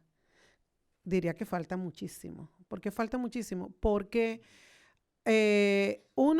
hay una vocación de poder, de autoritarismo de parte de los líderes del gobierno de Maduro. Eso hay que ser claro y saber que eso es así. Dos, no existe del lado de la oposición venezolana, digamos, una estrategia única, sino que entonces dentro de toda esta cuestión de polarización que hubo antes, se producen estas tormentas polarizadoras dentro de las propias fuerzas democráticas que quieren salir de Maduro. Tres, bueno, añadimos un elemento que es también tan interesante, que es el elemento del chavismo disidente, que también tiene una manera de pensar y de ver cómo se pueden salir de las cosas. Entonces, vemos como cuatro grupos de oposición, pero que no coinciden entre sí sobre esto. Y vemos un solo grupo de gobierno que está muy claro que su decisión es mantenerse en el poder. Yo creo que hay que ser muy claro y muy crudo con esto. Y esa decisión de mantenerse en el poder va desde expulsar a los venezolanos, a callar las voces, mantenerse en el poder a costa de la muerte de otros venezolanos y de la situación interna. Y por supuesto, generar un sistema de terror que hace que mucha gente que podría dedicarse a buscar soluciones termine espantándose o buscando opciones para garantizar su integridad. Entonces, en ese sentido, yo no soy tan optimista. Ahora, ¿qué me da un indicio de que tal vez haya algún tipo de posibilidad? Sí, la participación de Noruega, pues porque son expertos en este tipo de cosas, pero también sabemos que puede ser una negociación que no va a concluir en el tiempo que a lo mejor algunos querramos concluir. Entonces, si nosotros conocemos bien, y yo creo que lo conocemos de cierta manera, cómo funciona esta mentalidad de los que están en el poder en Venezuela, hay opciones. Sí, hay opciones. Ya llevan un año discutiendo, ya se decidió en el término político que Guaidó iba a repetir en la Asamblea, por tanto va a ser reelecto presidente encargado de Venezuela. Ya va pasando un año de la toma de posesión de Maduro y es lo más probable es que lleguemos al lapso de un referendo revocatorio a Maduro. O sea, si uno conoce más o menos bien cómo actúa el grupo de Maduro, lo más que pueden ofrecer es acogerse a la Constitución y esperar a que llegue el tiempo del referendo revocatorio para garantizar que no van a interrumpir esa opción ni van a acabar con esa opción como lo hicieron en el 2016. ¿Podemos aguantar los venezolanos hasta allá? Esa es la gran pregunta. Tiene que toda la crisis que está viviendo el país, la incidencia de desestabilización regional la tiene, sí la tiene y la estamos viviendo en los países, sobre todo en los países suramericanos. ¿Qué respuesta puede haber ahí? Yo creo que ese es el mayor incentivo para que incluso la comunidad internacional vea que hay que prestar muchísimo más atención a buscar la solución y que sea una solución que incluso no nos lleve a más complicaciones, porque una de las preguntas que nos hacemos es si alguien decide una solución militar, una solución armada, ¿eso va a traer la paz a Venezuela? ¿Eso va a traer la paz a la región? Nosotros corremos el peligro de tener escenarios como Siria, por ejemplo. Nosotros corremos la posibilidad de tener escenarios de otros países que han vivido excisiones territoriales. Yo creo que todas esas cosas hay que verlas y analizarlas, y aunque a mucha gente no le sale eso en sus análisis, en sus escenarios, bueno, en Venezuela han pasado cosas que mucha gente decía que no iban a pasar en un país con un sistema democrático como el que tenía. Entonces, en conclusión es eso, ver que es algo que se puede replicar, fingir ser demócratas cuando no sé, y utilizar las reglas de la democracia para desmantelarla y destruirlas, y luego poder estar en un tiempo indefinido manejando y administrando una crisis, manejando la escasez, reprimiendo y además entonces propiciando la salida de muchísimos más venezolanos. Gracias, Alfredo. Sí, bueno, no quiero repetir lo que ya han dicho, de los cuales estoy de acuerdo, pero lo que sí es importante es que debemos analizar, yo parto siempre de que estos problemas, y es difícil, pero como venezolano debemos analizarlos objetivamente y no subjetivamente. Es decir, como decía Marino, desde el punto de vista subjetivo, los venezolanos quieren salir de esto como sea, básicamente, ¿no? Ahora, desde el punto de vista objetivo, ¿qué opciones realmente existen ciertas? Porque inclusive, si habláramos de la supuesta intervención militar, bueno, y yo no controlo eso, no sé ni cómo se agarra un arma, y ni sé quién está dispuesto a hacerlo, y pareciera que esa disposición no existe. Es decir, entonces yo creo que discutir eso es algo que escapa un poco de nuestro planteamiento, con todo y que no estamos de acuerdo, con todo y que no queremos violencia y que queremos una salida pacífica. Pero a todo evento la discusión no debe enfocarse allí, pienso yo, porque no tenemos ese control de ninguna manera. Entonces, yo creo que toda opción, respondiendo un poco la pregunta de Pedro, la atención internacional es elemental en la crisis venezolana.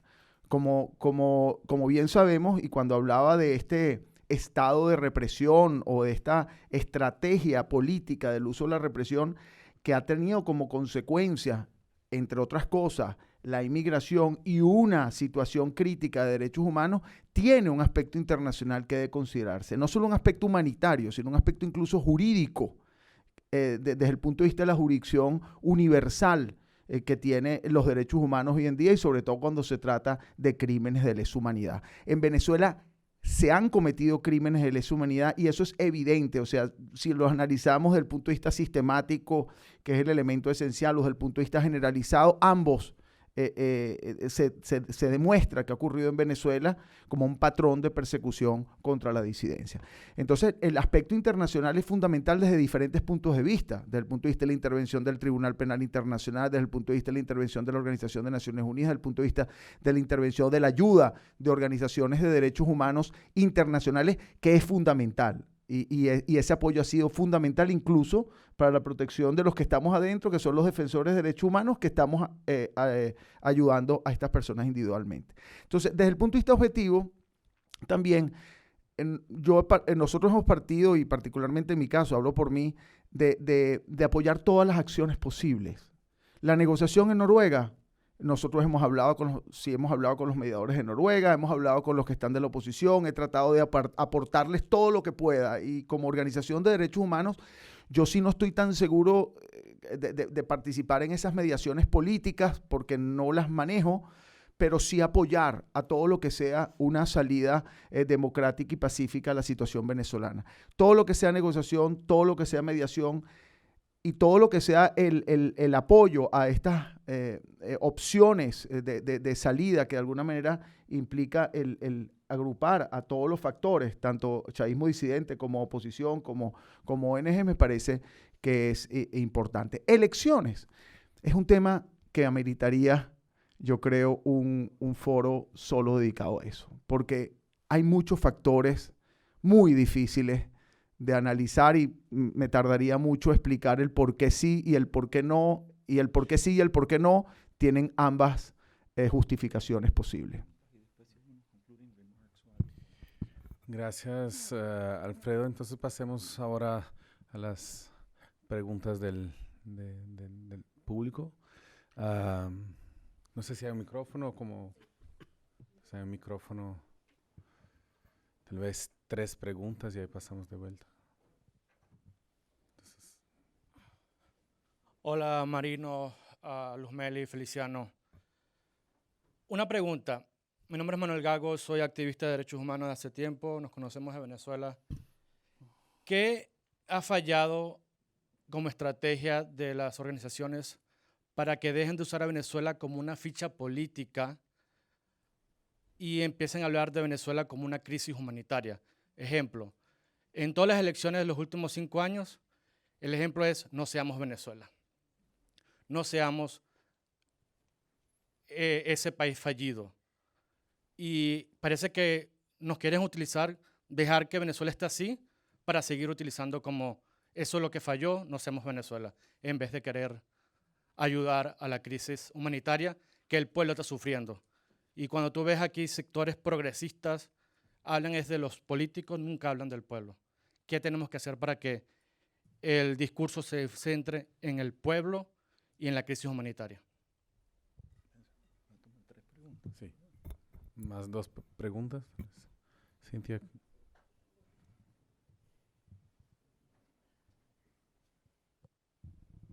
Bueno, muchas gracias, Cindy Arntzen del Wilson Center. Varios de ustedes han comentado sobre el efecto de las sanciones de Estados Unidos. ¿Cuál es el canal a través de lo cual se percibe ese efecto humanitario? Porque existe el concepto de que como todo es robado por las Fuerzas Armadas en actos de corrupción, la verdad es que los ingresos de la venta de petróleo, etcétera, no están llegando al pueblo. Entonces quisiera saber un poco cómo ustedes han visto esto y cuál es el mecanismo de escasez que demuestra ese efecto.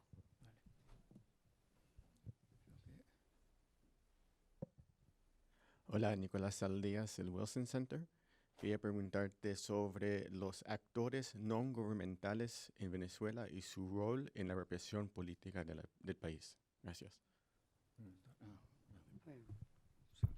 Empezamos con Feliciano, entonces. ¿Puedo hacerlo en español? Claro. Sí. Creo que veo un micrófono, un traductor por allí y no veo. Para nosotros ha sido un enorme motivo de frustración, Manuel, que el tema humanitario no esté en el centro de la agenda de todos. El drama humano es incalculable. El sufrimiento humano realmente es de una dimensión que cuesta explicar si uno no entra en las historias, como decía muy bien Luzmeli, personales. Por ejemplo, tenemos una medida cautelar a favor de un muchacho con hemofilia desde hace más de un año. Todas sus articulaciones están destruidas, son de este tamaño por los daños, por la falta de factores, por ejemplo. Ir viendo a más de 5.000 personas reclamar por diálisis y saber que se van a morir porque la máquina ya no funciona. Todas las medidas con los niños del JM Los Ríos, el Hospital Infantil de Referencia Nacional. Nosotros hemos, vamos a decir, adoptado a un materno infantil, un hospital. Y cuando usted pasea por allí y saber que no hay comida, que hay 44 cuerpos de niños fallecidos sin análisis y sin entrega en la morgue porque no hay quien haga el análisis patológico. En una morgue que tiene fallas de electricidad y en la que solo funcionan algunas neveras, pero no los refrigeradores. Si uno va entrando, y aquí pueden ser cantidad de historias, más adentro, más adentro, más adentro del drama humano, y cuesta imaginarse, Manuel, por qué eso no es parte vamos a decir, de la presión que cada uno debería sentir para que eso sea el centro de la agenda, ¿no? Y va a empeorar. O sea, lo más grave de todo esto es que no hay mejora por ahora posible. Y esto para uno, por eso decíamos, algo centrado en la persona, en la persona humana, porque además, cuando esto genera migración, porque no se puede sobrevivir, ese que migra no es que es un impacto regional sobre los países y las políticas, no, es una mujer que va a ser probablemente sometida a una situación de trata, que puede ser llevada a la explotación sexual, niños en lo mismo, o algunos tomados para guerrillas. Es decir, cada de una de esas personas, que ya son millones, quizás se vea exento de esto 2-3% de la población, cada una realmente es un drama humano inimaginable. Entonces, ojalá eso fuera la presión, ojalá esa sea la presión para esto. Se exacerba, Cintia, nosotros sí nos preocupan las sanciones, un caso muy concreto, y qué buena la pregunta. Estamos trabajando para que las enfermeras de ese hospital materno infantil, que ganan $2 al mes, tengan $5 adicionales para digamos, cuando hacen guardias nocturnas para sobrevivir, para no migrar. Más del 50% de las enfermeras, del 30% de las enfermeras se han ido de Venezuela y más del 50% de médicos que están en algunos servicios fundamentales.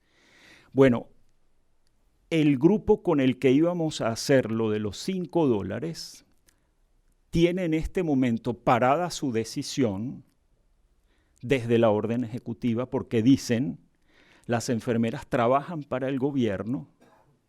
Increíble que no digan para el Estado, pero ¿cuál es la idea? Trabajan para el gobierno y si hay una interpretación de overcompliance, de cuidado, aunque ustedes digan que trabajan para el Estado, nos podrían decir que trabajan para el señor Nicolás Maduro y por tanto nuestra organización puede ser objeto de sanciones. Es tan tonto como eso, es increíble. Nuestras cargas humanitarias no pueden venir en un container completo, porque hay que disimular que viene junto con otras cosas. Entonces, esos containers llegan a militares en los puertos y aeropuertos. Y a lo mejor traen carga para una familia de militares. A lo mejor veremos que las empresas de transporte de carga humanitaria digan en algún momento, nos pararon porque nosotros también transportamos para gente vinculada al gobierno. En Venezuela se tomó al Estado un grupo, vamos a decir, lo privatizó, un grupo que controla el poder, militares en el sector alimentario, en el sector productivo en general. Entonces, qué difícil es ir sacando cuáles son las venas que alimentan al gobierno y cuáles no, cuáles son independientes.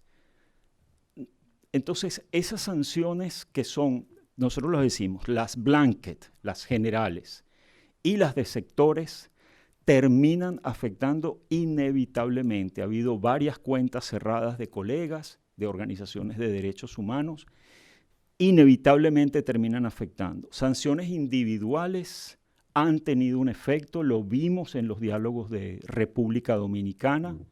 Nos preocupa, por ejemplo, que Europa no haya pensado en unirse a sanciones individuales cuando las familias disfrutan de los dineros mal habidos en Madrid, en París. Entonces, hay otras posibilidades todavía de presión para esto. Y termino diciendo solamente que si estamos, o sea, yo escucho que lo facilitado por Noruega puede fracasar y no se imaginan el grado de tristeza que siento si eso fracasa, porque sabemos que serán meses más de sufrimiento. Ojalá funcionen estos procesos y ojalá, y por eso llamamos al secretario general, por eso pedimos que otros líderes se involucren. Esto tiene que tener un acompañamiento internacional, más todos los esfuerzos nacionales, pero el tiempo sigue actuando en contra de las personas. Un proceso bien acompañado, así tome un año, pero que abra la puerta a que paralelamente haya una respuesta humanitaria como la que hace falta, va a salvar vidas, va a evitar sufrimiento, va a evitar más migración forzosa. Si eso no se da, nosotros seguimos preparándonos para actuar en un terreno realmente difícil, durísimo, pero vamos a seguir llevando la respuesta humanitaria que podamos, pero sintiendo que si lo político no tiene también su propio cauce, esto nos puede tomar otra protracted crisis, una crisis prolongada que se quedó allí produciendo daños irreparables, muerte y sufrimiento, ¿no? Gracias, Feliciano. No, bueno, para ver la pregunta que hizo el compañero, fíjate, el tema de Venezuela, su situación política, se ha polarizado a nivel mundial, ¿no? Con todo el informe de Bachelet, con todos los informes de la Comisión Interamericana de Derechos Humanos, con todas las informaciones que salen de Venezuela, con todo de la migración forzosa, hay que decirlo y con vergüenza, todavía hay organizaciones de derechos humanos, para no hablar de otras, en el continente, que no creen lo que está pasando en Venezuela. Y como no creen, no actúan. Y como no creen, no se solidarizan. Es decir, para hablar solo de las organizaciones de derechos humanos. Si uno dijera, bueno, es que el movimiento de derechos humanos a nivel mundial está con el pueblo venezolano, sería ya un triunfo, pero no es así. Entonces, no se imagina lo que nos ha costado a las organizaciones de derechos humanos venezolanas que otras organizaciones del continente comprendan la magnitud no solo de la crisis económica y social, de la represión. Ayer en una entrevista que me hicieron en TNT24, mi mensaje fue, como es un canal que lo ven fundamentalmente en Colombia y en Perú y en Ecuador, mi mensaje era a la izquierda de esos países, a la gente de izquierda de esos países, le decía, o sea, reflexión, Michelle Bachelet está hablando de 5.000 ejecuciones policiales en un año. sea, no estamos hablando en 10, en 15, en un año, 5.000 ejecuciones. Y todavía hay gente como del Foro de San Pablo, ¿no?, que se pronuncia a favor de la dictadura de Maduro. Entonces, que usen a Venezuela es parte, lamentablemente, de esta polarización. Hay que decir que afortunadamente, ¿no?, para mucha gente en el mundo, Maduro no es Chávez, ¿no? Hay mucha gente que se identifica como chavista en el mundo, se le respeta su opinión, por supuesto, y también hay quien se identifica en Venezuela como chavista o como madurista, pero con Maduro alguna gente que antes apoyaba, digamos, al gobierno de Chávez, con todo lo desastre que también hizo Chávez, digamos, hoy es antimadurista. Pero todavía en el mundo hay mucha gente que piensa que en Venezuela hay una gran revolución, a pesar de los 4,5 millones de venezolanos que están afuera, a pesar de todo el sufrimiento. Tuve gente, y digo sobre todo del mundo de la izquierda, hablando de la revolución en Venezuela, etcétera, etcétera. Eso es parte del drama político que tenemos. El otro elemento, para completar lo que dijo Feliciano, fíjense, las sanciones apenas están empezando a implementarse, las sanciones económicas, apenas. El gobierno ha hecho un gran esfuerzo a través de la propaganda, por televisión, por radio, cada vez que Maduro habla, de decir que la crisis económica es consecuencia de las sanciones. Hasta ahora, los efectos sobre la población son pocos. La gente no lo cree porque la gente viene de vivir la crisis económica y social y de padecerla de hace muchos años atrás. Y por eso nosotros en Provea tenemos un lema, es que la crisis fue primero, las sanciones fueron después. Pero en la medida que la gente empiece a sentir que efectivamente como consecuencia de las sanciones volvamos a niveles de escasez, que son los que están previstos, posibles niveles de escasez a los que tuvimos en el 2016, donde no se conseguía nada. Ahora se consigue, pero se consigue cosas que no están al alcance de la mayoría. Es decir, con un salario de $2, ¿verdad?, ya casi una harina pan, para hacer la arepa del desayuno venezolano, está costando casi un salario mínimo. Entonces, pero en la medida que la gente empiece a sentir que los efectos de las sanciones lo están golpeando, ese discurso del gobierno puede empezar a calar en la gente. Y por eso que decimos, al final las sanciones económicas pueden terminar no debilitando a Maduro, fortaleciendo a Maduro, porque le da, digamos, campo abierto para que alguna gente que hoy está en contra de Maduro empiece a decir, bueno, es que Maduro tenía razón, ¿no?, por culpa de Estados Unidos. Sí, solamente quería precisar el elemento que lo dijiste, que usted también cuando lo preguntaba, sobre los efectos de las sanciones, yo diría, más que los efectos ahorita en este momento, la construcción de percepciones sobre esos efectos. Y allí es importante ver el sistema de propaganda que hay en Venezuela, que bueno, es un sistema que se fue gestando desde hace 20 años, y en la medida que vas desmantelando medios privados, medios independientes o medios que tengan distintas posiciones, en esa medida va ocupando el espectro comunicacional la propaganda del gobierno. Y la propaganda es muy eficiente, porque la propaganda se basa, bueno, el que sepa de comunicación o sociología o psicología, puede saber que hay preconceptos, ya uno tiene ciertas imágenes, hay cierta reticencia con algunas, por ejemplo, con la imagen de Estados Unidos, y nada más ligar una situación que sabemos que no es producto directo de las sanciones, con la palabra Estados Unidos, ya en aquellos seguidores del gobierno hacen la ligación muy fácilmente, ¿no? Y entonces la gente te puede decir, y te lo explica en la calle, que bueno, que todo esto es una conspiración de la gran guerra económica que ha habido, ahora que se robaron a Citgo, ahora que pasó esto, y que realmente los culpables, el principal culpable es Estados Unidos.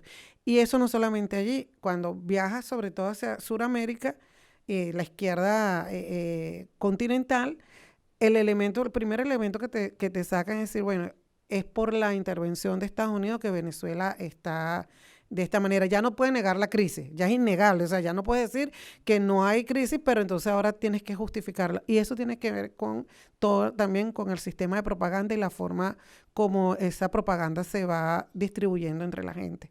Y cómo se han acallado los medios, los otros medios, los medios libres, y la gente necesita tener algo de información, entonces va buscando los medios públicos en donde, si usted lo ve, Venezuela es el país más lindo del mundo y no hay crisis todavía.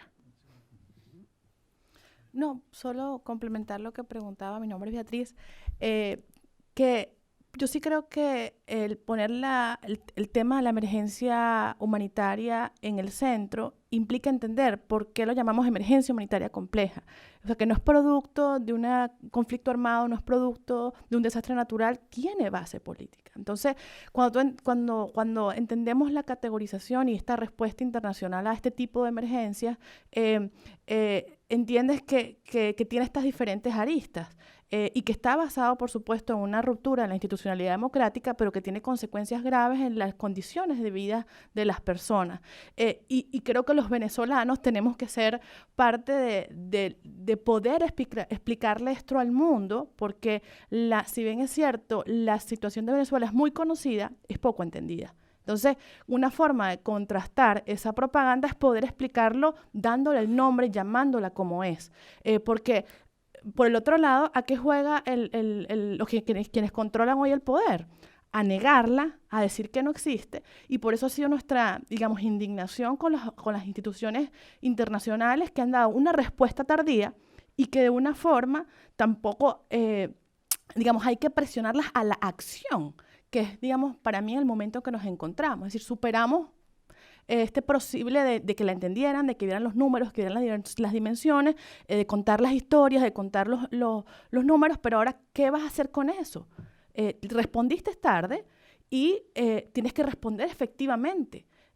Y por supuesto hay una prioridad en el tema humanitario, pero hay una complejidad que debes asumir y resolver con las capacidades tú como organizaciones internacionales que tenemos para atender estas crisis complejas. Ese es el gran reto de Venezuela, ese es el gran reto de los venezolanos frente a un gobierno que tiene un libreto que disciplinadamente sigue y que sabe afrontar estas crisis donde genera narrativas alternativas. Así como nosotros teníamos un evento paralelo sobre la comisión de investigación, habían dos sobre el efecto de las sanciones generados por OMG del gobierno, o sea, organizaciones muy gubernamentales que se plantean independientes. Las primeras organizaciones que tuvieron la palabra en el Consejo de Derechos Humanos fueron organizaciones muy gubernamentales y de repente nosotros pudimos hablar.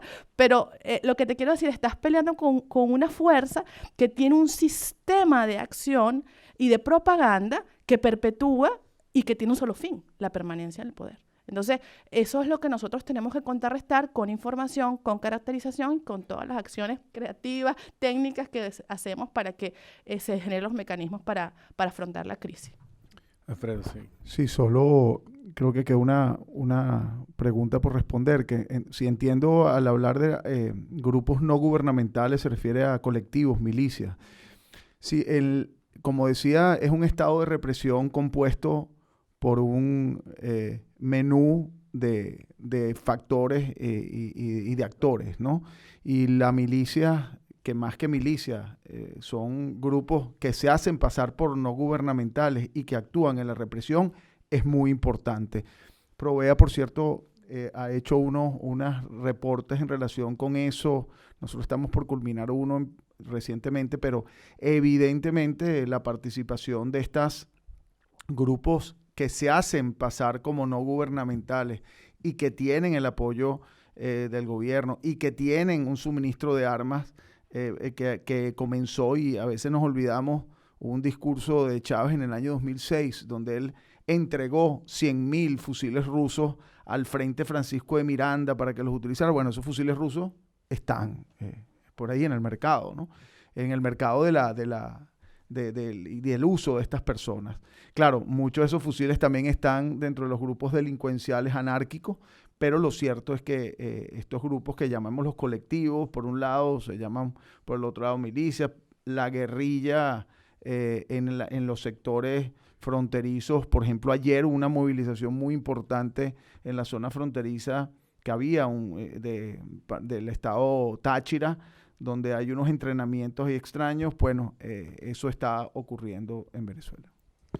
Bueno, gracias. Llegamos al tiempo que teníamos para hoy. Quería agradecer a todos y todas que estuvieron acá, agradecer a ustedes que participaron del panel. Yo creo que nos dio sin duda una visión mucho más compleja y completa de la situación en Venezuela, y también nos dio, yo creo que en el momento que siga teniendo gente luchando por la democracia, la justicia y los derechos humanos, hay esperanza para Venezuela. Entonces también ver eso acá nos da esperanza para Venezuela a partir del trabajo que hace la sociedad civil. Entonces muchas gracias. Gracias.